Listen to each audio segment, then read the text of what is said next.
So, The button's hit. the button is hit. Mm-hmm. We have hit the button. We have hit the button. You are slacking off right now is what you're doing in the middle of the podcast. Right when in the middle of the podcast. I didn't know we were starting. Right in the middle of it. I would have been ready if I knew. The middle typically means about, if there's a beginning and an end, there's typically a part in the center that normally means the middle, and this is definitely not the middle. This is the beginning, and I'm calling it the middle of the podcast. Are we good? What were you doing? I was playing Stardew Valley. Oh, wow. For the 18th time? Well, you see, I got the new book. The new guidebook. Very nice. 5. That's cool. Yeah. Because it was out of stock every time I tried to get it, and finally was in stock. I see. Yeah. Still don't have the board game. Really need that one. Yep. Really need to get that board game going. Yeah. Hey, Craig, can you talk for a second? Let me see if your mic's on. Yeah. Hello? Is it me? Wait, tap it. Tap it for everybody at home. Oh. Yeah, I'm pretty sure it's on. I'm almost...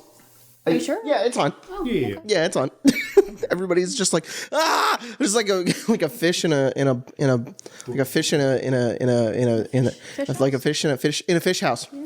The fish where they live. That's my favorite line from Breaking Bad. Yeah. It's in the first episode when they go out to they don't know, but that's the line. Yeah, but they don't go there. No. They just go out into the middle of the desert, and Jesse's looking around, and he goes up to the top of like a hill, and Walt's like, anything out there? And he goes, no, there's just like a cow house way out there. And he goes, cow house? Yeah, the cows, where they live. I freaking love Jesse so much. I want to watch that show so badly again. I would like to watch it, but it stresses me out. It is a very stressful show, and it is consistently stressful. But it is so good. And I watched it a long time ago. I watched it when I was in high school, and that's a long time for my brain because things that I did in high school, things that I did in high school that I enjoyed, I would like to redo them now because I have like a fully functioning brain, and I go, oh, I didn't understand this. Did you know you left high school like 6 years ago? That's, there are some people who are watching this and they're like 30 and they're like, 6 years ago? Psh. So that's when I bought my first house. Yeah, I bought my house when I was 16. Oh. No, actually, I'm pretty sure that wasn't really possible. That's really, like when the housing recession was pretty high up there, and that really wouldn't have been possible. It's more like people in their 50s who were like, back in my day, the houses were 25 cents. And you could deliver the milk, and that was probably actually like more like 80 years ago. The milk. The milk. Remember that? Of course you don't, but I was there. You were there for that? Yeah, I was Dang, there. That's cool. Yeah. When the milk was getting pushed through the door. I was. When the milk would on the doorstep, you. When the milk would come in through the tubes. No, you put them down and like, oh. When the milkman this would. woman bought 2 bottles of milk. Would pour the milk directly into your mouth when he would come over and he would just pour it into your mouth. That was extra. Yeah. That's why there's so many milkman babies. It's because. Oh yeah. That milk pouring is pretty. Isn't it funny that the milkman babies is like a thing, but there's no like Amazon babies because Bezos is like, if you are at that house for longer than 3 seconds, you're fired. Maybe he's a milkman baby. Bezos? Yeah. That would make a lot of sense. That's why he's so bald. That's his backstory. Oh, he's a milkman baby, so he creates Amazon so that it never ever happens again. Yeah. Amazon delivers milk though. No, it doesn't. Bullshit. You could totally get milk on Amazon. We have gotten milk on Amazon before. No, we've not. Mm-hmm. We got soy milk. Remember we were trying to make the blue milk? Oh, yeah, but you can't buy like whole milk. It's still milk. Okay, it's still. You're right. All right. I'm gonna look up if you can get whole milk on Amazon. You can if you have a Whole Foods near you because they have a brand deal. Whole milk. Whole milk. All right, Bezos. Cow milk. You can, and it's in a box. It's not in a glass though, like the olden days when they used to do that. Yeah. Why was that a thing? Why did they deliver milk? It faded out very quickly, obviously, but like, was there like a real good reason to get milk that quickly? Where my grandparents live, you can still get milk and bread delivered to your house, like in the mornings. What? But why? I don't know if you don't have time to do it. I'm saying why as if we don't use Instacart. Like, Well, I assume it wasn't like there was back then. There isn't really an established transportation for that much of it. So okay. the company would go to the farm and then like deliver within a. That's okay. So that was the thing. Was it like a company that was like, we'll deliver milk to your house so that we can have really Fresh milk okay. Yeah. instead of going to the store and buying something that So it wasn't free. How did you pay for it? I assume Would you pay the milkman when he came over? you could get like a newspaper subscription, probably something like that. Yeah, probably. And you would send it through the mail. Or That's probably yeah. it. Yeah. Wow. Paid for the year. pay for our trash cans to come and get picked up and dumped. Wait, what? I mean, technically we don't do it. Steve No. does, but Yeah. I forgot to do that for a long time. Uh-oh. Yeah. Did you have a big trash bill? Yeah. Yeesh. That sucks. COVID, because I just didn't realize it slipped and my card got lost or broken, so I got a new one. And they don't use your routing number; they use like your actual debit card. Totally forgot. Wow. Yeah, Dang. for a long time, for 11 months. That Did they sucks go on strike? a lot. No, because of COVID, they couldn't. Oh, Now I feel really bad. I Yeah. paid it already, but I feel terrible. yeah. And I open my bill on like a whim. Because every time I see it, it doesn't say like bill inside or whatever. Because I get one for my water bill that's just like because I haven't gone paperless, and I was like, yeah, I pay $55 a month. Just fucking stop sending me these letters. So I opened this one on a whim, and it's like you owe me like $700, and I was like, Oh man. Excuse me. Yeah, that sucks. Yeah, I pay everything online. yeah.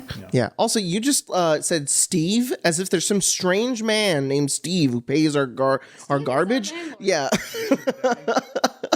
And wait, when we moved in, the previous tenants were not great people, and apparently we have a shed on the side of our house, and they weren't paying their like garbage bill. They like canceled it, and they were just storing trash on the side of the house. And when he came after he had evicted them.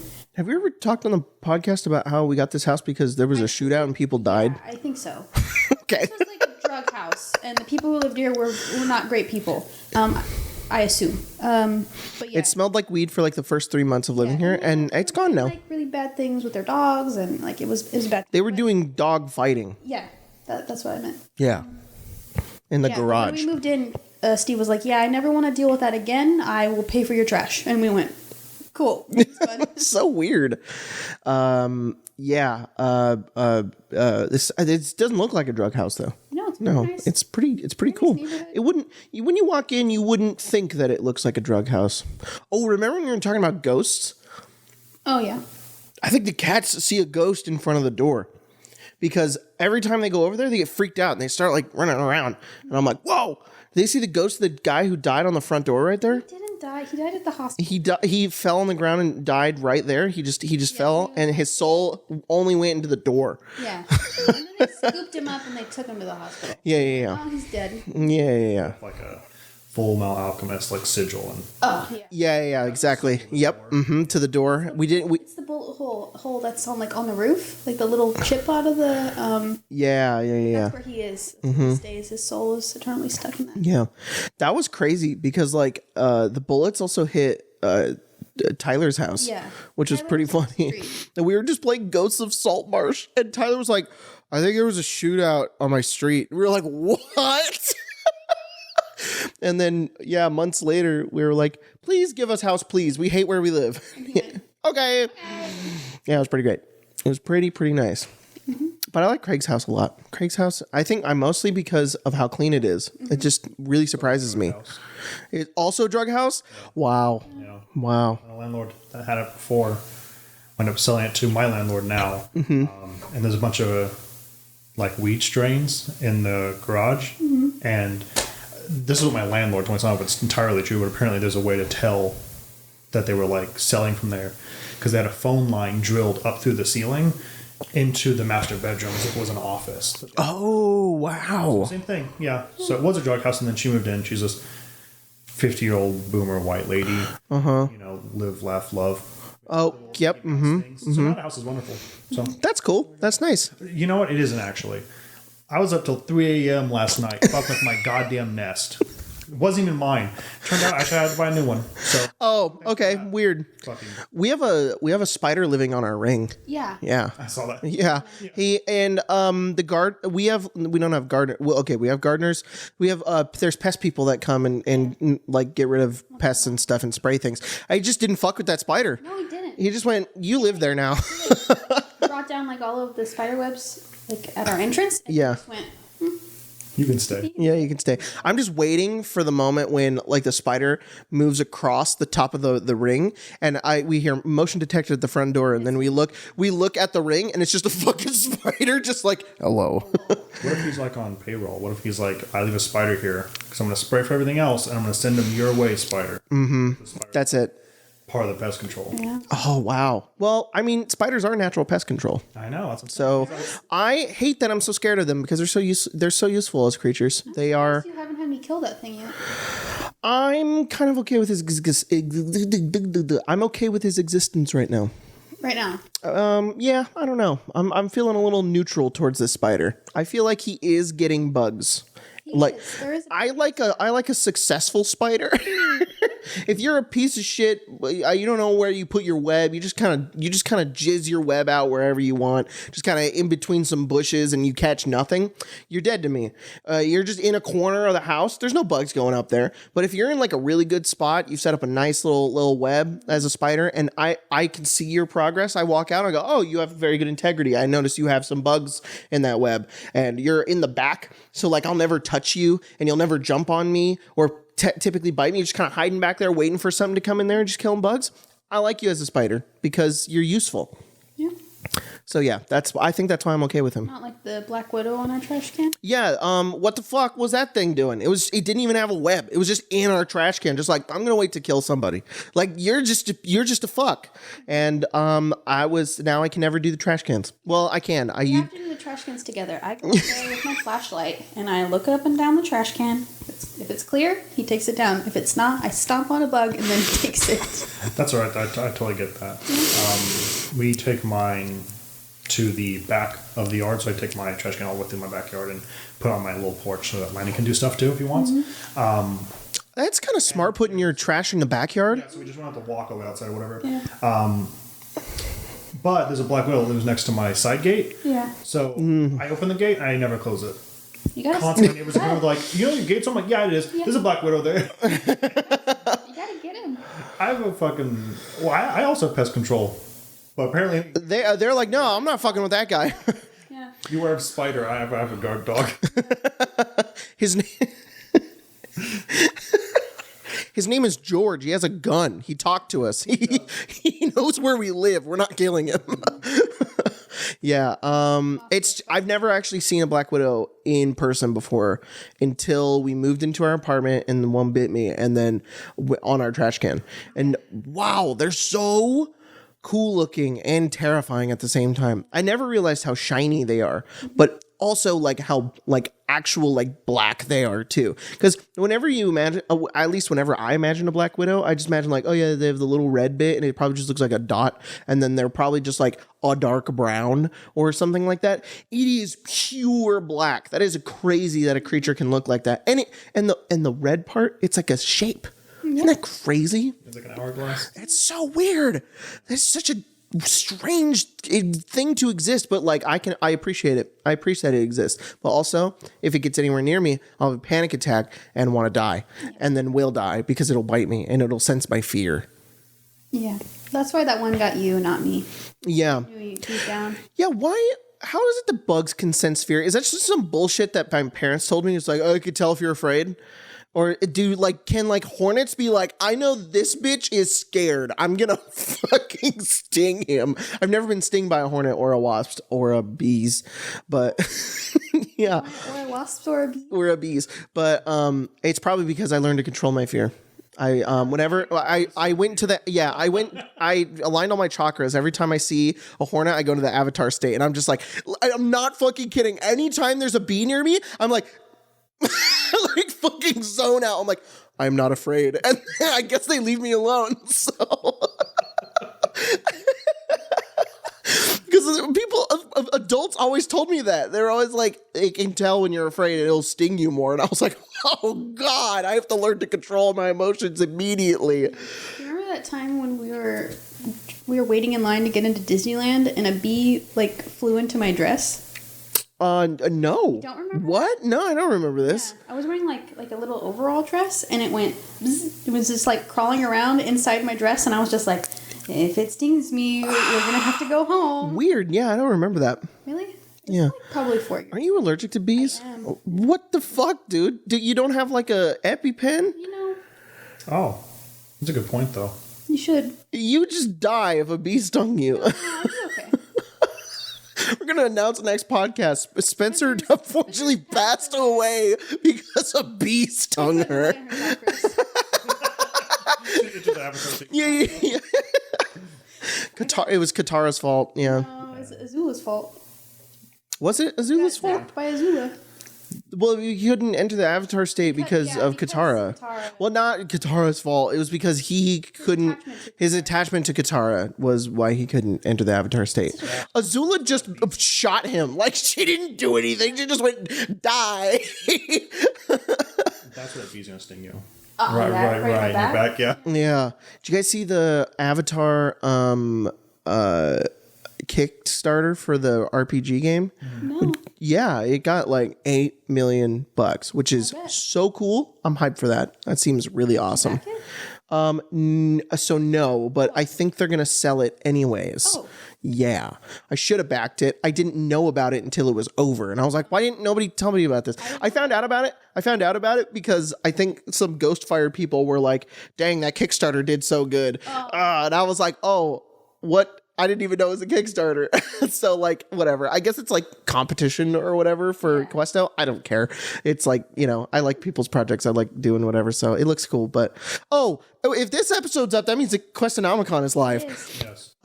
Jacob, we're recording this on Monday. So that means that the Questonomicon is going to launch in like 12 hours ish. So, me right now, I have no idea how it's going. But, when you guys all watching this are probably just like, $8 million. whoa, no. No. Oh my God. No, we don't have Oh Avatar. my god. Yeah, we don't have the childhood nostalgia of Avatar and everything that it brings. I've heard that RPG system is going to be pretty cool though. Yeah, I bet. Yeah. It seems pretty interesting. I always wanted to play like a firebender in D&D. That'd be fun. The Four Elements monk is basically like that, but it's just okay. You just I like it because you get to pick cool abilities. But I think it'd be really cool if you had to like pick one and be like, haha, you can only be a firebender if you are a monk, blah, blah, blah, blah, blah. So yeah, it's pretty cool. Have you ever played you played Odessa? I played Odessa. Do you like monks? I really like Monk, yeah. That's cool. I played a Monk in a one-shot, maybe? Have you ever played a Monk? No, I don't think I have. Played a lot of I've DM'd lots of monks. Almost every game I've ever run has had a monk in it, except for recently. Everybody stopped playing them. China was the last one because I hate them. because you hated them. They're annoying. Cassia. I only hated Cassia, which was Angela's character in Ember Warriors, because she had this movement speed of like 120 feet because she had boots of speed and she was a monk. And she could run on walls, and she could not fall from damage. And it was badass. It was really cool, but like, dang, it was rough. Yeah. Trying to keep creatures away from her. She couldn't play very much because she had like a job and then like college and stuff. Yeah. She'd come and play like maybe once every month, and you'd be like, "Oh God, Yeah. I have to prepare. We'll be here today." Claz was more annoying than Cassia. My God. I was happy though that Colton was able to recognize that Stunning Strike is annoying. He was like, "I'll only do one a turn," and I was like, "Thank you." That's how it should be, anyways. Stunning Strike is so good. It's so good, and I feel like it's one of those things too where if it's like, this is my special ability and I want it to go off, and it's either really crappy if it doesn't go off, it just makes the player feel terrible because the monster is just an insane con save or legendary resistance, or it's just really unfun for the DM to be like, cool, well, this guy just does nothing this entire round and everybody kills him. So I don't know. I don't know how I feel about Stunning Strike. I think it's fine so long as you limit it to one a round, because you could kind of overwhelm a monk with a bunch of enemies and be like, haha, here's 3 of them. And you can just be like, stun, stun, stun. Maybe it levels up maybe like you could do 2 a turn. Yeah, but we were at like 18th level by the time we ended that game, and it was still like hard for you to come up with a combat that we couldn't crush. Oh, well, yeah, but I mean, that was also the combination of like Vincent and Kyria and Atlantica. Like, you guys were just a good team. Yeah, the wisdom saves. Yeah, that also got the tomb party, was the wisdom saves. Yeah. That was your guys' weakness. Anytime there was a fear, a charm, anything. Even Ira, who had a good wisdom save, or China, who had a good wisdom. No, Ira didn't have a good wisdom save. No, it's China, because China's proficient in wisdom saving throws. I'm sure I was as well. Okay, well, you were both as a sorcerer. Look, still on my character sheet. Pretty sure con and charisma is your saving throw. But China had a good wisdom because she's a monk. Even then, you guys couldn't even freaking succeed, like roll well on them. And I was like, ooh. Yeah. So, yeah. I would love to run Tomb again. That game was so fun. About it the other day. I thought about it the other day. I was just sitting around and I was like, just thought about Tomb randomly. I was like, that was so fun. It was such a good game. Yeah, I was prepping for Icewind Dale and I was reading the book, and because I probably have ADHD and can't focus on one thing for a long time unless it's stimulating every single part of my senses. I normally have to read with like a voice to speech to text. So I was speech to text reading Icewind Dale, and the voice dude that I use was the same one that I used for Tomb and for Strahd. So every time I hear that, like, the British speech to text voice called Brian, it reminds me of running games and like prepping for them. So I just heard him like start reading parts of Icewind Dale, and I was like, oh, this gives me nostalgia for prepping to run Tomb. It was so fun. Hearing him say nanny poo poo was funny, because he would say like nanny poo poo. Like it was pretty funny. Yeah, it was a good time. We're gonna run Curse of Strahd. Oh yeah, it's gonna be pretty fun. It's gonna be pretty cool. So, like, Icewind Dale is like no other game I've run before. Every time I run a D&D game, the party is mostly good aligned. This party in Icewind Dale is so funny because you guys are like so neutral aligned and are willing to like kill a man or fight God, but also maybe do the right thing, but we don't have to. And it's so refreshing and so fun because like I've never got to run for like a group like that before. I don't give a shit. Yeah. Anything, I don't think. I don't know what. You like your bear, but even then you're like, eh. Yeah. He just that just got me starting to like that. We were talking about Colton was like, I mean, basically, I was like, I don't think any of you guys are like good people, like good morally aligned people, except for maybe Kazira. Kazira is maybe the best. And Colton was like, well, Immolation is like nice. Immolation is like our nice character. I was like, Immolation, okay, you're right. Immolation is more good aligned, but Immolation is really mean about it still, which is like a really interesting character to play, I feel. It's pretty cool. Yeah. This is neutral evil. So awesome. I love Lazarus, dude. He's so cool. Yeah. Excuse me, they're a lot of fun. I like how much they fuck with people. It's so good. It's so good. Like, I like that if there's any reason that I can screw with this person, I'm going to do it. And it's like, that is so fun as a DM for me because it's like, oh, good. We're going to do something interesting, you know? So, yeah, it's a good time.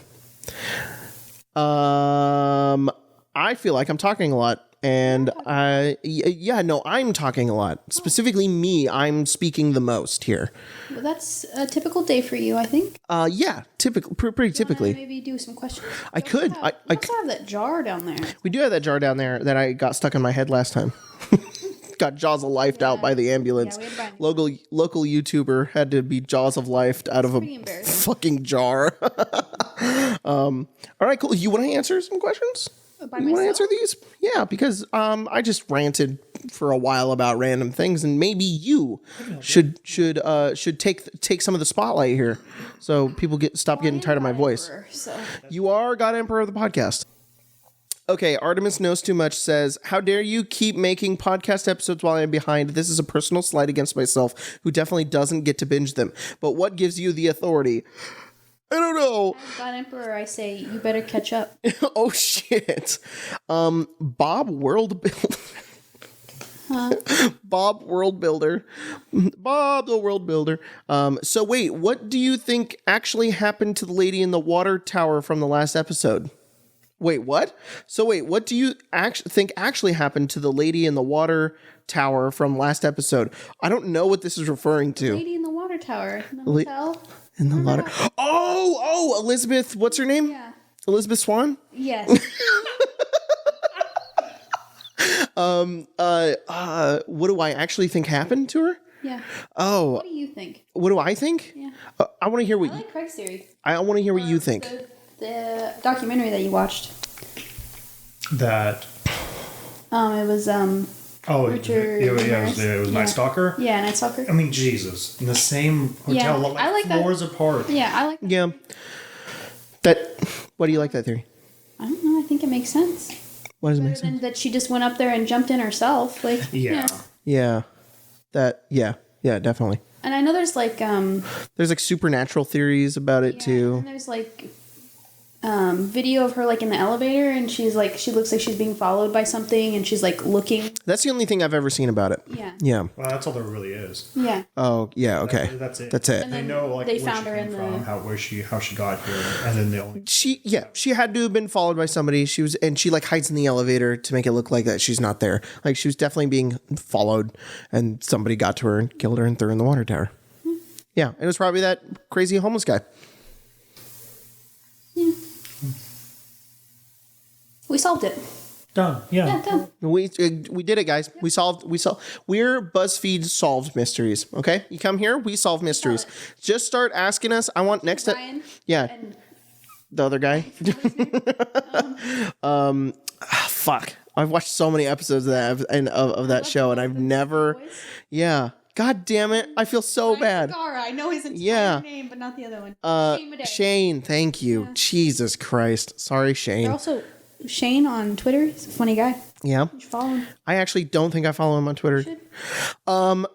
At Gamer Not Found. I'm just reading these raw and live. I have not read them ahead. How do you go about So balancing? much spit in my mouth just now. It was so How do you go about balancing giving? Oh wow. Okay. How do you go about balancing giving the? Love you guys, but word D's better. How do you go about balancing giving the player satisfaction in completing an arc or mission, ensuring that it's enough for them to want to keep playing, but not so much that they feel like their character is out of motivations? Thanks for the great content. Thank you. what you do in your games, at least. Are you still trying to process what you're asking? Yeah, can you explain it to me like a 5? I think what he's asking is how do I motivate my players to continue with like the story and After they finish their arc. yes, Oh, yeah, that's really tough. yeah. What were you going to say? Do is you like to tie everything in together. So even if we finish this arc over here, something we heard about over here comes up here, and it's like, oh, these are connected, and now we can go from here back to here to over here and continue with another arc. So one of the biggest arcs that I feel like a lot of DMs I've had trouble with before, and I know other DMs I've known in the past have had trouble with before, is having like a character who either wants to find like a lost loved one or save someone, and that's like their whole thing. They're adventuring to find a person, and those are really tough, but they can be fun. But as a DM, what you basically have to do is you have to think about, okay, where are they? And then how do I keep them in the game? Like every time you always have to think about the afterwards, because that's their only goal is they want to find that person. So you either, if it's multiple people, then you should then split them up and have them be around different places. Perhaps maybe Icewind Dale. If you're running Icewind Dale, maybe split up that character's, let's say it's like their family. So let's say you have a character in Icewind Dale, and they have a family of maybe 3 kids and a wife, and they are all missing. I would say take them and split them all up and have the locations to all of them missing. But the character, when recovering each person, it's like stepping stones throughout the game. And you can take those and you can just stretch them out throughout the whole game. And then by the end, they'll recover their whole family and beat the entirety of Icewind Dale. So just a little example. Just a little question though. Yeah, sure, for sure. Talking about Kazira, right? Weird. No, I don't see how you could even relate those he two. has 4 kids and a wife, not 3 kids. Yeah. No. I've done something completely different. Good. Yeah. I was talking about Toad and like Princess Peach. That's it. That's actually it. Sorry, your princess is in another castle, and your princess is actually your child. Oh. Sorry, Mario, your child is in another castle. Keep motivation, Mario, and keep going. Yeah, exactly.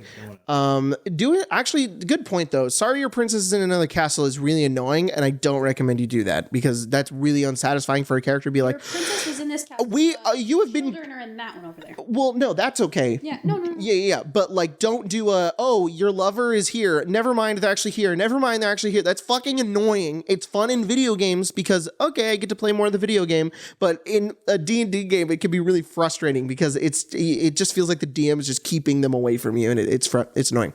I would just say, if you got like one person that they're trying to find, just make sure that there's a reason as to why they need to continue adventuring afterwards. For example, in Sunder, Marshall played Neelix. Neelix wanted to find his family. I just put all of his family in one place that I knew the party wanted to go to at one point, which was on the island of... Kasai? No, Kasai is the Tabaxi city. It's hard to pronounce. Mual-Korthor. Yep. There you go. And but I also had it in mind that Neelix's wife was kind of going to be an adventurer as well, and she was going to learn about the whole plot for Sunder to get destroyed, and she was going to basically like, thank you for finding me, but you need to go save the world still. Yeah. So at least it still gave Neelix motivation to go do things. So yeah. He died. Yep. Yeah, and then he died. But he got him back, so that's good. Oh, people are just watching Sunder just like, fuck! Oh, man, I'm... What's up? So your sister's in Hawaii right now, and she just sent the most beautiful picture of like a waterfall. And oh, damn, that is very pretty. I'm jealous. That's very cool. So yeah, put motivations in the game, tie them into your main plot though. That's how you do it. That's how you do it. Or just make it so they don't find them to the end of the game. That's what I did with Sheena. Sheena wanted to find her mom. Well, Sheena also wanted to get her memory back. That was in Ghost of Saltmarsh. And then she wanted to find her mom. And I was like, her mom's not going to be until Omu. So, yeah. And it worked out. It was fine. Mm-hmm. How do you normally handle that, Craig? Keeping my characters motivated? Yeah. The only reason I'm asking is because it's a loaded question. Not a loaded question. I know what you're going to say, and I just want you to say it because I think it's cool. Oh, maybe. Oh, no, sorry. Now I just put a lot of pressure on you. Okay. I would say that you either do two things. Talk to your player as the character is being made. Probably communicate with your DM and go, hey, I would like them to continue going on, blah, blah, blah, whatever. This thing, maybe the player should come up with a reason because it's their character for motivation, right? We're not supposed to give the characters motivation. They should have one, and we're supposed to facilitate that those things are accomplished and they are motivated. Yes. So talk to them 100%. Or be okay with the character going away and a second character stepping in. Mm-hmm. That's cool. Yep. We're all about Avengers style fucking shit right now. Yeah. Get a new character, a new face, new blood. It's a ton of fun. Yes. Except if you're Hayes like Sam was when he's in the Terry. They beat him nearly to death. Yeah, that was an interesting time for Vox Machina. It was a very interesting time. Was that what you thought I was going to say? Because you take a very personal sort of look at it. And I have to agree that having a new character that's what happened with Kyrie. And I think that was really fitting for his character was to find Narcelia and then still be able to. This is an Avnia. If you guys don't watch our Adventures of Avnia game, it's Colton's character. And he's not gone. He's just kind of staying in Avnia with his half brain dead wife. Girlfriend. Plus, when I started DMing D&D, I started with Tomb of Annihilation and kind of like our home which evolved into like a 30 some odd year like in-game story with different characters. We had like B teams and C teams. Yeah. Allowed us to do tons of really cool just chances for people to kind of hang out because of how many different faces were at the table. Cool. A lot of fun. Hell yeah. So don't be afraid of it. But definitely talk to your players because you want to make sure that they feel accomplished. All right. You brought up Marvel. Yeah. Oh, yeah. Okay, wait. We got to get something out of the way first. Yeah. We've gone 2 episodes and haven't talked about Loki. Okay, something we said we were going to do that we failed to do in the past 2 episodes was we ended an episode saying, hey, we'll talk about Loki next time. And, talk about what we thought about it and stuff. And then we just never did. So I guess we could do that now. I don't... Okay, come on. All right. I don't think it sucked. All right. Do you think it sucked? Were you like 2 out of 10? I would say if it cut off before the last 2 episodes, it would be very high. I would say I liked it. Mm-hmm. Probably about a 7. And then the last 2 episodes kind of push it down to a 5. Okay. So it was passable. Okay, so we're going to fully spoil this shit because I want to get into specifics about things. So you're talking like it should have ended like where? Exactly. Before Kang? I don't know. Well, no, I think they just kind of did a lot of different things that I don't necessarily have problems with, but I think the first half, if you will, because it's not really directly half, and the later of it feel very different. Yes. And they don't spend a lot of time allowing you to adjust into that. Yeah. Which is fine because it's Loki and whatever, but I just feel like the front half of it and all the effort and all the time they put to build this thing for some kind of resolution never really happened. We do get this really cool thing. Thank you. But the last 2 episodes make the whole beginning just feel, to me anyway, like a fat commercial. Yes. The first 6, I'm like, yes. this is really fucking Thank cool. you. I'm learning something. Yes. The other 2 were like, fuck all that. Mm-hmm. Here's the trailer. Here's the teaser. We'll see you in 20. See you in the multiverse, fuckers. I don't care. Yeah. Piss me off now. One, I'm also not a person that really likes Loki. Oh, okay. Yeah. Like completely. I like Loki. Heels for him. I don't like him. Mm-hmm. I think it's kind of whatever. Yeah. Sure, but so definitely like he was already kind of a with me anyway. I did grow to like him, but then I could get. I think that is the best part about the show is that Loki himself becomes a really interesting character. Yeah. And I liked Loki before the show, and I like him even more now. So I think if there's anything that was well done in the show that I really enjoyed, it was watching Tom Hiddleston play Loki. Yeah. That was amazing. And Lightning McQueen played Mobius. Yeah. Owen Wilson. Thank you. Like he was really good too. I completely agree with you. And to me, it's very weird that a lot of people aren't I don't like, we don't yuck anyone's yum. Yeah. If you liked it a lot, yeah, cool. I'm glad you liked it. Good. Yeah. And it had a lot of really interesting ideas. I think it was really weird, which was really cool. Yeah, that was fun. They weren't afraid to do anything. But the person was doing stuff. But the whole show feels like a setup, and it really sucks because that was my issue is the opposite. I think it should have had like 2 more episodes. It didn't solve anything. It just went, an event happened, and the character that was important you just met is now very important, and you know nothing about them anymore. And the whole point was following Loki and him discovering who he is, but that's kind of it. What's the TVA? We gave you more questions, actually. So, yeah, it was really, really unsatisfying. That ending, I hated it. I wanted 1 more episode at least, but then I realized, oh, of course they want me to want more episode because it's just a big fucking commercial, and it's, yeah. I feel like it should have ended when they killed the robots.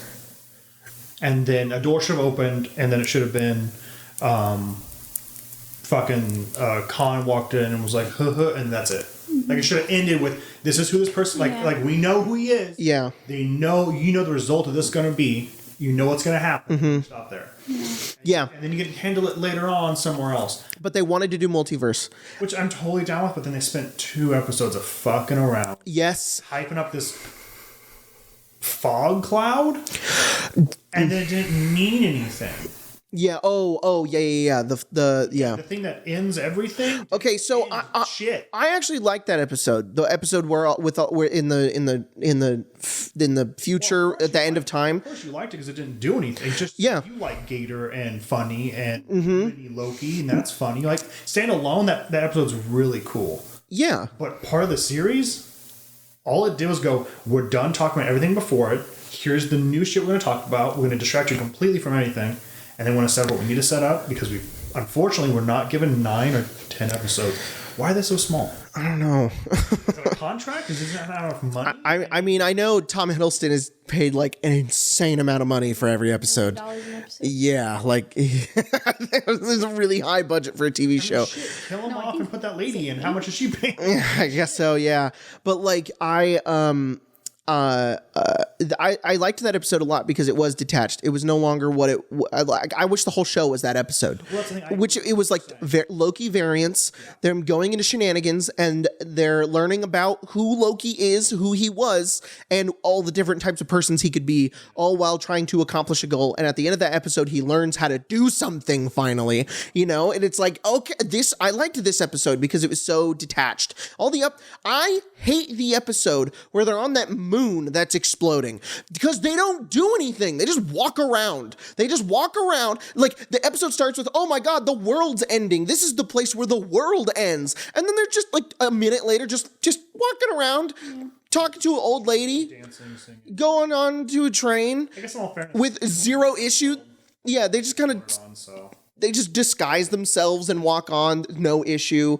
They're on the train. I'm like, okay, something's going to happen. Something's going to happen on the train. They just talk about love, and then Loki gets drunk, and then they get thrown off the train, and then they just walk to the place anyways. And then we gotta escape, and then they don't, and it's like what? There's nothing happening. They're just walking around. It was like it's such like the worst kind of like. At least try to hide your filler episode if that's your filler episode. what the episode pushed, and I like that. That's the thing I was talking about, where you can tell that they aren't afraid to do anything anymore. Yeah. Winter Soldier felt not Winter Soldier, Falcon. Is it Falcon and the Winter Soldier. Yeah. It kind of just felt safe.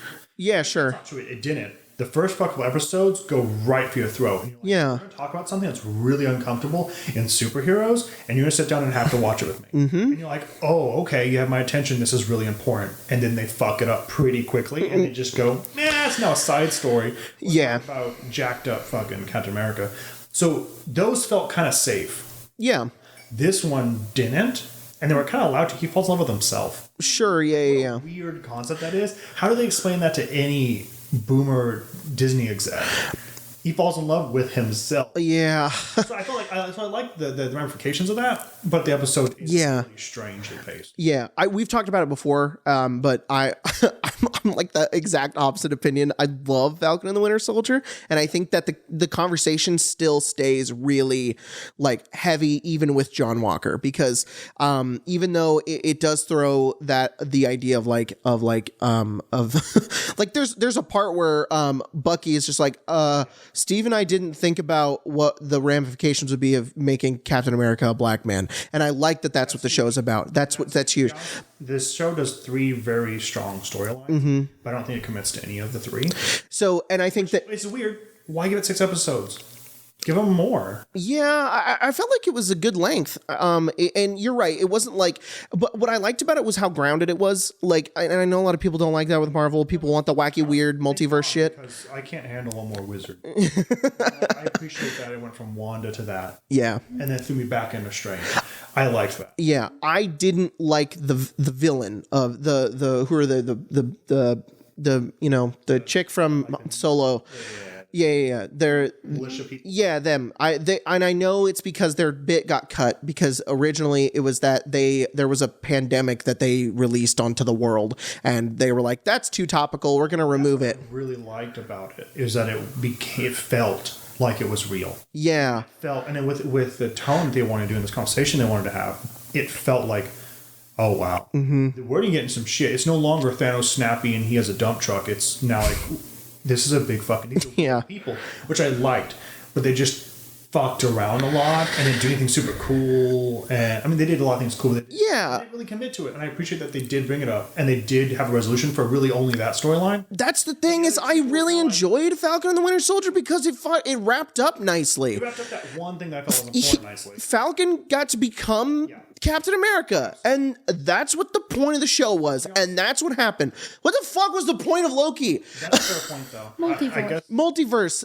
It should have been that from the beginning. They shouldn't have been like, it shouldn't have been like this weird halvesies. Like it's about Loki, and it's also about variants, but it's also about the TVA, but it's also about loving yourself. It should just been multiverse, and Loki is creating the multiverse. Like I don't know. I think because I would put between the three. Winter Soldier and Falcon on the lowest. I think it's not my highest because it's a good point. It's standard on its own. It did not feel like a commercial. Exactly. Thank you. It tells a message. It's very heartfelt and it's super grounded and it wraps up super nicely. And also Bucky gets to be at the cookout at the end and that just makes me so happy. Too. Why deal with the fucking fake Captain America or the militia? Deal with him trying to deal with. It's the opposite. It's the opposite. Bucky dealing with that old man. That fucked me up so hard. Yeah. I love all that. But then everything else I can give two shits about because these two characters who are already kind of side characters become so human so quickly. John Walker to me is the foil for Sam. Yeah. That's who he is. And that's all he exists to be. I don't care about him. I just want to see Sam beat him.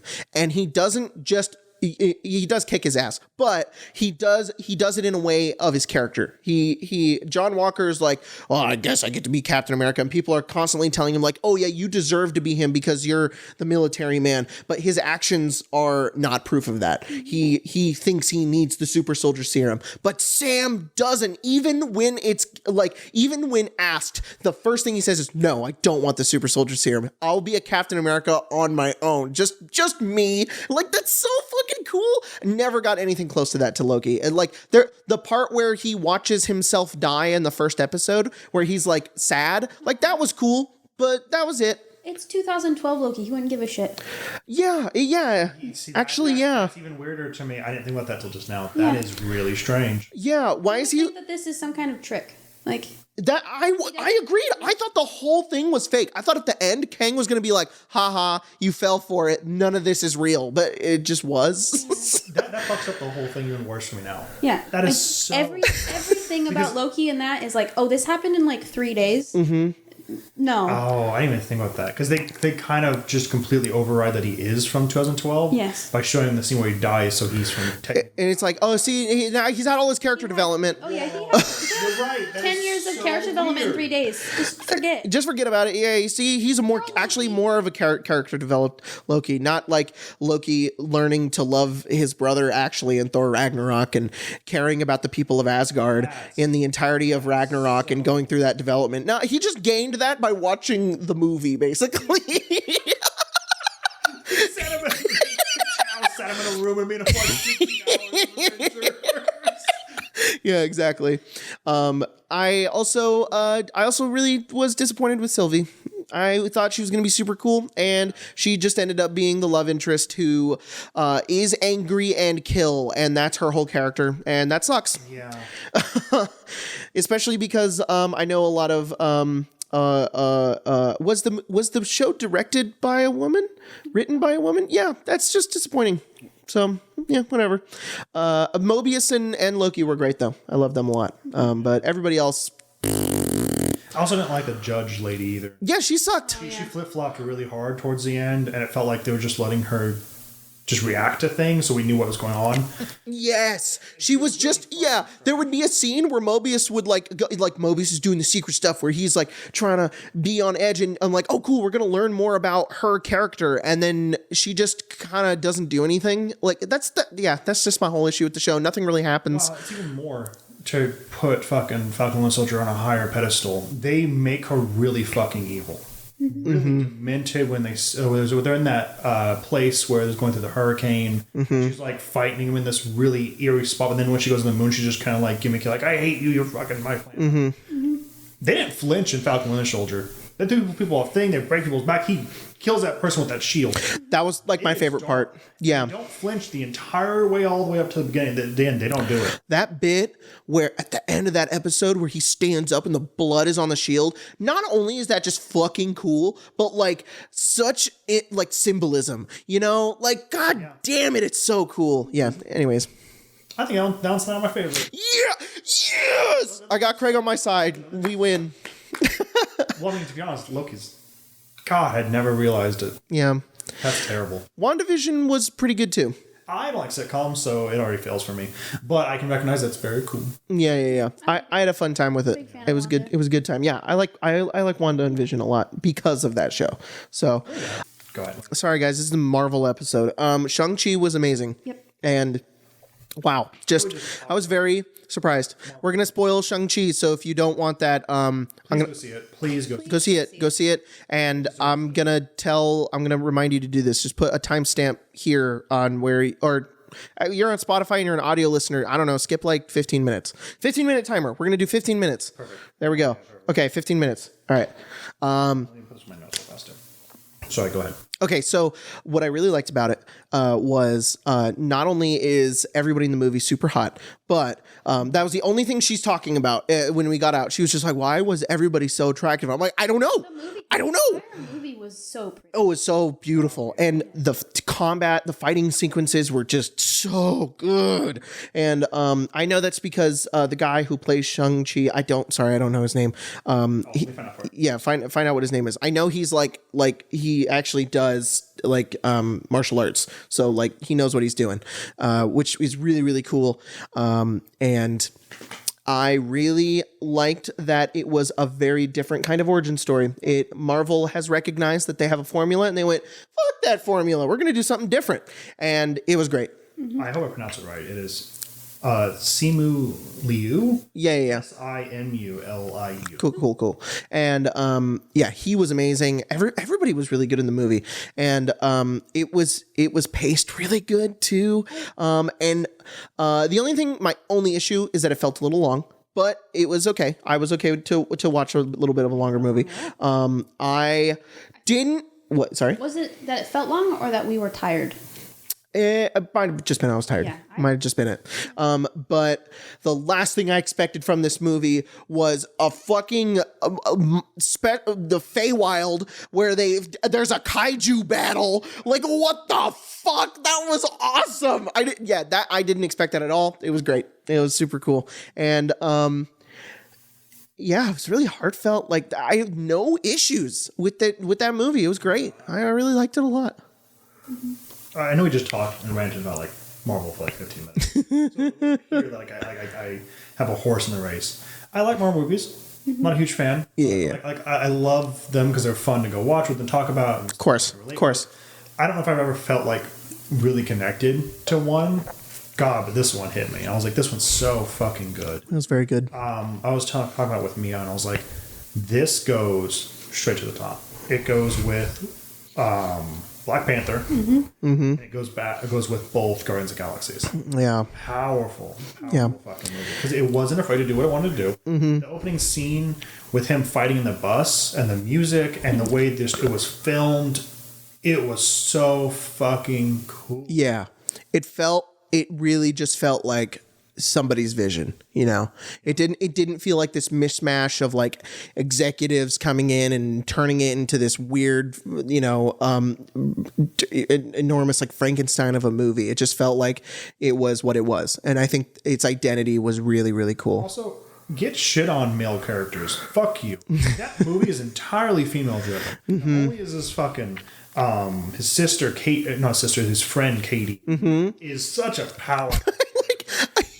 That she's just gonna be. I thought, like, watching it, I'm like, because what I come to expect from movies, like, oh, she's just gonna be the useless whatever character, but she grows and becomes somebody at the end, and like that's so awesome. She's like his iron will to get him to commit to things that he wouldn't naturally do. Yeah, she's so powerful. The sister by herself, the aunt in the thing, and then the entire reason anything happens in the movies because the mom is there. Yep. The mom changed this fucking warlord like that. Yeah. That part was so cool. That was so awesome when they were fighting, and then it kind of slowly turned into a dance. I was like, this is so awesome. Oh man. I also like that all of the combat felt like Tekken. Are we about to kiss right Well, now? that's the thing. They do that thing where he's like bent over and looks back to her, and she smiles. I'm like, what the fuck?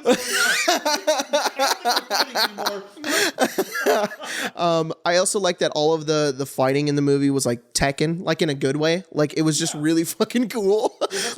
His sister had like the rope with like the dagger on the end of it, and she's just like that was so sick. I found out through TikTok that the actress who plays his sister, that was like her first acting role. Like in a movie. Really? She did like acting on like the stage, but never in like a movie setting. She was great. Yeah. Good for She was her. great. Yeah. I was talking about it with Mia the same way because I should bring up points about it, and I was like, I think it's just a kung fu movie. They do things, but because of how they present it, you just accept them for happening. Because there's a lot of things that just make jumps, and you're like, okay, we're now here. But to be honest, I was fine with it because I don't care because I know they're gonna do something really cool. They made me feel safe and entertained within the first little bit, and like, we're gonna go somewhere, and you're gonna like it, and you're just gonna enjoy it. And you're like, Yeah. okay. I enjoy it. Because if they didn't do that, the second they brought in the old Mandarin with that fucking little chicken, Oh my god. I was Yeah. like, what the fuck? Yeah. But I was like, Yeah, when he showed as soon as like they heard him in the background, I was like, I turned to her and I was just like, it's the guy, and she was like, what? And I was like, I'm an actor. The dude from Iron Man 3. Yeah, that was great. I told me as well that this gets higher than Ragnarok, and she's like, wow, that's crazy. I was like, it is because Ragnarok fails for having the other two begin it before it because they're just bad. And she was like, well, that's not fair. I'm like, it is fair because Ragnarok acted as if none of those existed. Oh yeah. But Shang-Chi didn't even flinch to go, remember that stupid decision we made about the Mandarin? Guess what? It's here. We're going to talk about it as a main character. Yeah. Here he is. Yeah. He died for this stupid furry ball. Yeah. He's gonna fake being dead. Yeah, that was awesome. I love him. And I'm like, When the old bowman died, I was so sad. when he just got game ended and his soul just went off, I was like, no. No. They're like, he's dead. you and me, Kate, we're gonna take down this. So I don't cool. know his name. Yeah, I liked it a lot. It doesn't rank as high for me as much as it does for you, just because it didn't like speak to me on a level like that. But in comparison to other movies, there's some other movies that really, really get to me, and I really like them, specifically Guardians of the Galaxy 2. But yeah, God, I love that movie so much. But that's what's kind of cool about Marvel is that there's all these different flavors of these movies, and anybody can be like, oh, this one's my favorite. Oh, well, this one's my favorite. Well, why? Because it speaks to me, and it's like, oh, that's so awesome, you know. So yeah, it's great, and it was really good, and I liked it a lot. Can you stop being horny for his dad? No. All right, cool. So she sent me like 3 thirst traps of his dad on TikTok. Somehow TikTok just knew that I had watched the movie, and they knew. We were in the parking lot walking the car. I was like, that was good. She was just like, the dad was so hot. And I'm like, dude. That was like, the dad? Dad. He was very attractive, though. He was. Yeah. Yeah. He was pretty cool. A great way to do villains. Marvel, please stop killing your villains. Stop making them memes. This was a very good villain. Mm-hmm. Yeah, because he was very close to the main character, and it was predictable, but that's not an issue for me. For some people it is. For some people, oh, I saw that coming. I don't mind being able to see it coming. I feel smart. So I really liked what he did, and it was cool. It was very cool. Also, I like that he was like thousands of years old.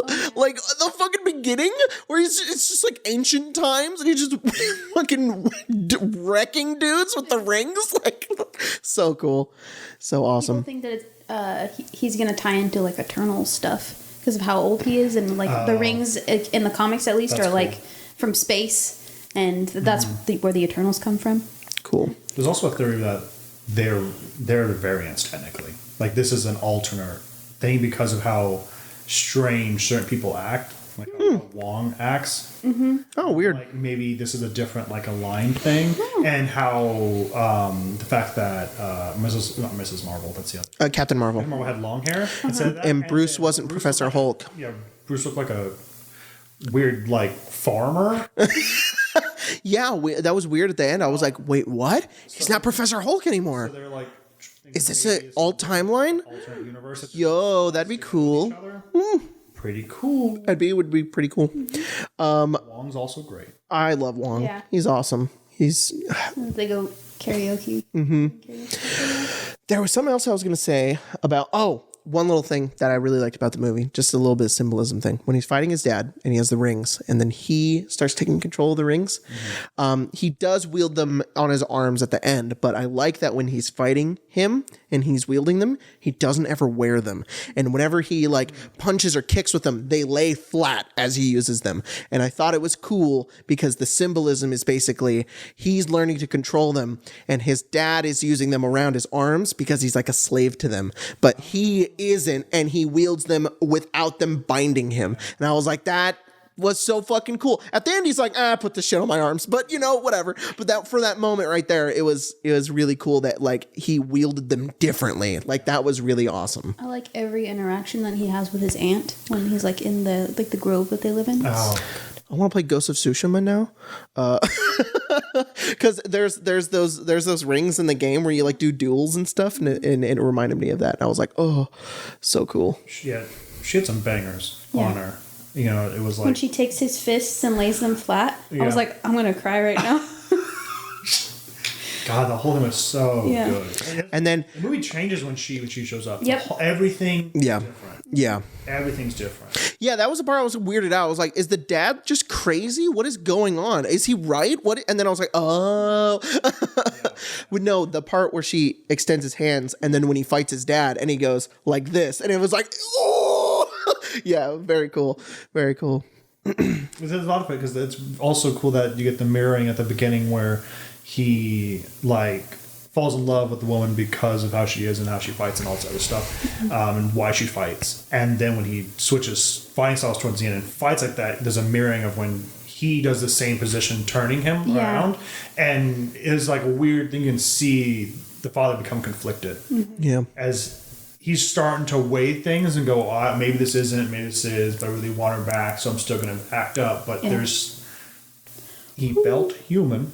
Yeah. And it was very cool. Yeah. I agree with that. Yeah. I also like Razor Fist a lot. Oh, yeah, that was cool. He's great. His car's great. Yeah. Everything's wonderful. His car's electric. Of course it is. Yeah. Of course it is. That's great. All right. All right. Okay, so there's a lot of questions, and I know that we wanted to do trivia. Do we still want to do that or no? I did get the Trivial Pursuit out. All right, we don't have to do it. We're good. That next week. Yeah, we can. Because there'll be 2 that we'll get through. Oh, yes. So we can talk about it and then also do it. Cool. All right, so we'll do that. All right. So Eldridge B asks, okay, what is my name? I'm pretty sure it's just an audio on TikTok taken from the what are they called? My brother and my dad, they played the Adventure Zone. Yeah, I'm pretty sure it's audio taken from the adventure. Yeah. I'm pretty sure that there's a bit where they're playing a game. They're like, "So what's your name?" And he's like, "Me? Yes, you. My name? Yeah. Who? Me?" And it's pretty funny. So that's what it's from. Brainbox 111 asks, "Who is your favorite D&D deity, and why is it Spencer?" God Emperor. The God Emperor of the Arcane Lounge podcast. I would say that my favorite deity is Asmodeus a deity? No. Yes. No. Is he? Sure. Asmodeus is my favorite. Castle Lanters. They worship Asmodeus. Okay, it's Asmodeus. Yeah, I don't know. No. I don't know. I don't think I have one. Myself. All right, cool. Yeah. What's your favorite deity? Yanagu. Oh. He a bitey boy. Yeah. Numb. Two Gnomes in a Trench Coat says, Craig, edit a still image of you blinking if you need help. Also, what Fallout games have you played and which one is your favorite? Okay, I promise not to go into an hour-long Fallout rant. You just have to answer the question. Will you guys answer the question? I will. I'll go first. Well, Craig probably can't answer because I don't think he's played one. But What was the question? what's your favorite Fallout game? Oh, yeah. Dark Side. What Fallout games have you played? I've played all of them. I've played every single one. I have not beaten all of them. I have not beat the first and the second one because they are old and hard. But I got pretty far in them in the first one. I've played less of the second one. Really? You want to try playing it? No. All right. That's what I thought. I've beaten 3 New Vegas and 4 countless times. I haven't kept count. But I'm playing 4. I've played 76 as well.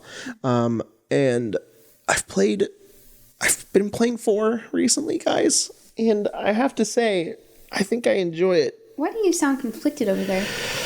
Because I know this is like an unpopular opinion.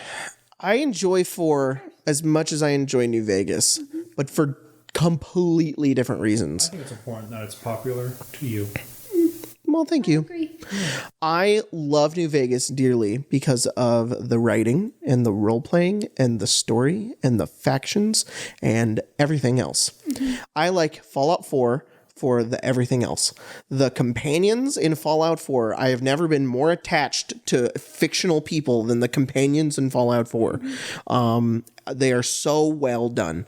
Also, the game is just got a really fun loop of building and making guns and doing stuff and helping people and going on quests and getting cool things. And I like it. It's fun. I enjoy it a lot. It's a good time. Fallout 4 and New Vegas are like probably equal for me. I like 3 a little less. Yeah, I genuinely put so many hours in these past 2 weeks into Fallout 4. I don't know what I've mostly played on survival mode, which is in the past couple of times, which is probably why I'm having so much fun with it, is because I just beat 3 and I just beat New Vegas, and I'm just playing all of them, and I'm playing 4 right now, and it is like I'm getting to appreciate it because I just played the other 2. And so seeing how, God, Bethesda put so much goddamn work into that game. A lot of underappreciated work, I think, went into that game. Of so many things that like are so small that you wouldn't notice in any other places. Like that's the whole point of that game, is it's a bunch of small things that make a really good whole. So sure, the nuance of the Institute is not as good as Caesar's Legion, but I get to walk into a room and talk to McCready about what he thinks about this place, and that's really interesting. And in Fallout New Vegas, all of the companions just kind of T-pose when you walk around and don't do anything after you do their quest. So I like the companions in New Vegas a lot, but my God, and I feel like the dialogue and the characters just feel really real. They just feel really natural. Very cool.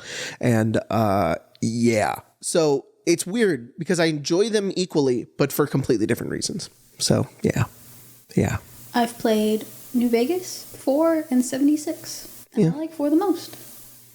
It's a good time. I also, what was I? Oh, 3 is fine. It's not terrible. It's not great. I love the beginning of 3. I really like, everybody hates the intro. I really like it because it's really immersive. I feel like it's really fun. You start in a vault and you have to like kind of escape it. And it's really long for replays because you know what's going to happen, and it actually can end multiple ways. But for certain people can die and then you can come back and those choices are reflected when you come back, which is really cool. A lot of people are like, Fallout 3 has no choice. It's just bullshit. There's tons of choice in Fallout 3. Sorry. But I'm going to cut you off. I know. We'll start talking for an hour as soon as we go in. But I like the beginning. I feel like it gets weaker towards the end, which is my only issue with it. But it's not bad. All right. Next question. All right. Thanks, Two Gnomes, for making me rant about Fallout again. Jacob, Ash, it's queer, asks, Jacob, how do you clone yourself? And why do you only clone yourself? Are you the wizard? No, we never found that guy that was in the house yesterday. Never found him. He got away. Yeah, it was weird. That was very weird. That was It took us 12 hours to get out of that loop, too, of just constantly recording that video. The guy never came back, though. It was just his lines weren't there. Yep. You guys were just saying things. Yeah. My arms got very tired. It was rough. And then the wizard weirdly did not show up during that time. No. I figured it was his fault. Yeah. Do you think maybe that guy was the wizard and he just didn't have the beard on? Beard on. Well, he can take it off, I think. No. From what I've seen. Definitely attached to his face. All right. Yeah. Okay. Well, that's strange.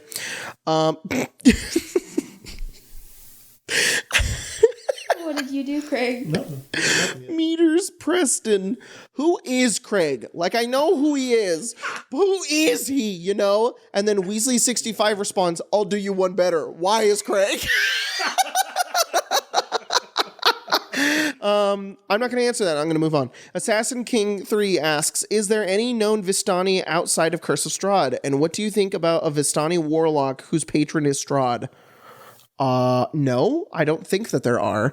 And also, I think that would make sense. Vistani outside of Curse of Strahd can happen, though. They can leave. Oh, yeah, that's true. So, yeah. I guess they could. It just never really, it goes off of that. I assume if you do beat the game, spoilers, everyone can leave. Yeah. Once they have a soul. Yeah. That's right. Yeah. That sucks. If you leave Barovia and you don't have a soul, you just die. Yeah, that does suck. Yeah. Well, shouldn't have been born. Teach you. Teach you being born. Yeah. Son of a bitch. Oh, that's funny. We sound like Republicans. Is Jordan or Grace... we already talked about if Jordan and Grace are going to be planned as guests. They're not on here. Yeah. Maybe someday. What weapon do you hate in 5e the most from Speed Goblin? I wish Whip was better.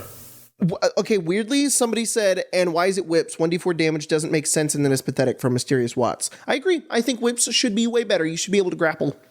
And they should be 15-foot range. Yep. Whip should be cool. 15-foot range with the ability to grapple with them and knock people prone. I can play Catwoman and be cool. Whoa. You should be able to have like a dagger on the end of your whip too, like the chick in Shang-Chi, his sister. Yeah. I think that's just a different weapon, isn't it? Shut up, all right? And Weasley65 asks, Jacob, why won't you give Spencer your teeth? Imagine the cool dice that could be made. No, that's nasty. That's disgusting. I'm gonna put them in resin and roll them. That is nasty. All right, here we. What? Horrible thought. And I sit next to dice. it. No. Just say it. Just say it. No, just that. Kidney stone dice, gallbladder dice, Oh, fuck. but carved out of the gallstone. No. What was the gross thought? That. The dice. I was the shaking. teeth dice. I was yucking currently. Someday. I've You'll been go a- to the PO box I've been a- and it'll just be a jar. Who did this? Return to sender.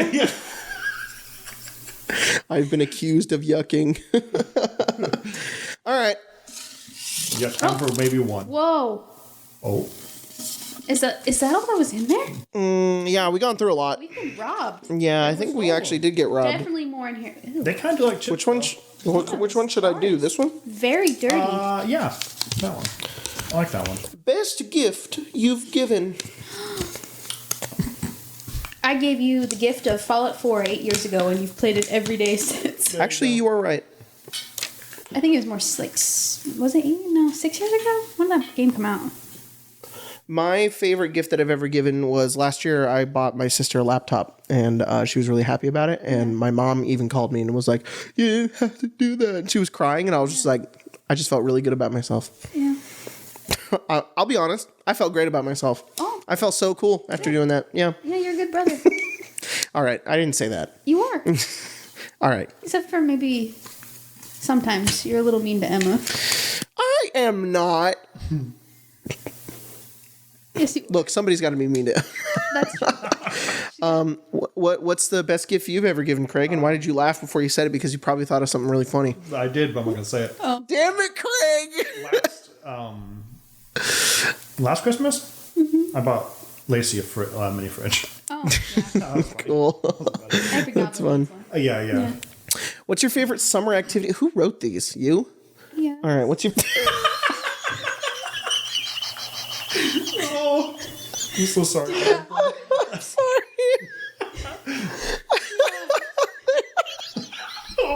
Did you not like that No. I do like them. I just. Wow. Oh fuck. Sorry. We do not yuck. No. Yeah. Sorry. I've been accused of yucking. Oh, what's your favorite summer activity? Because mine I is. want to know what was wrong with that one. It was nothing. There was nothing wrong with it. I promise.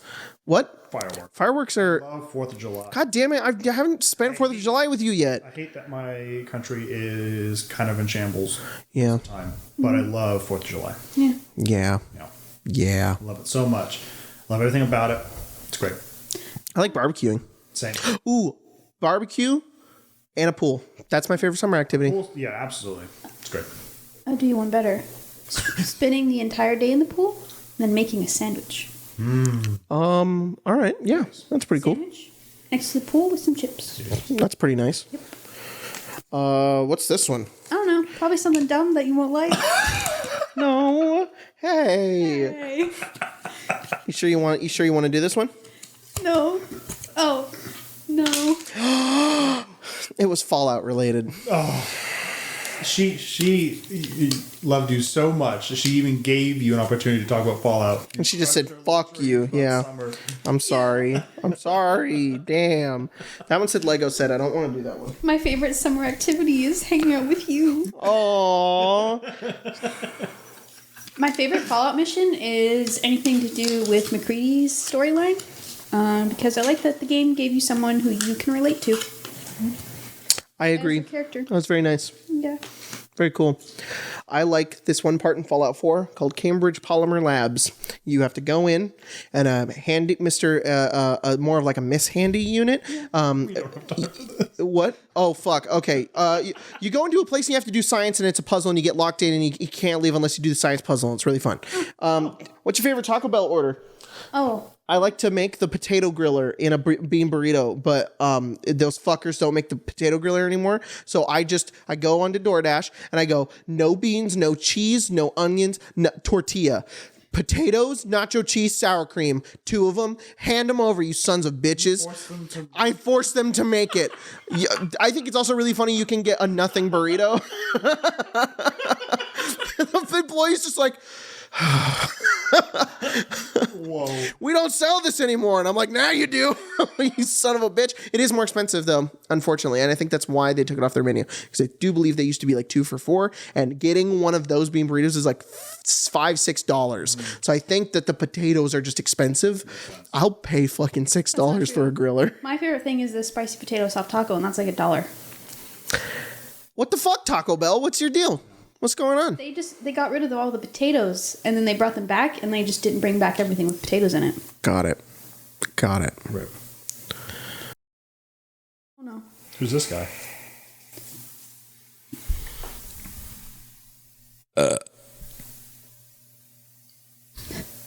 That's a cute face. Shut the fuck up.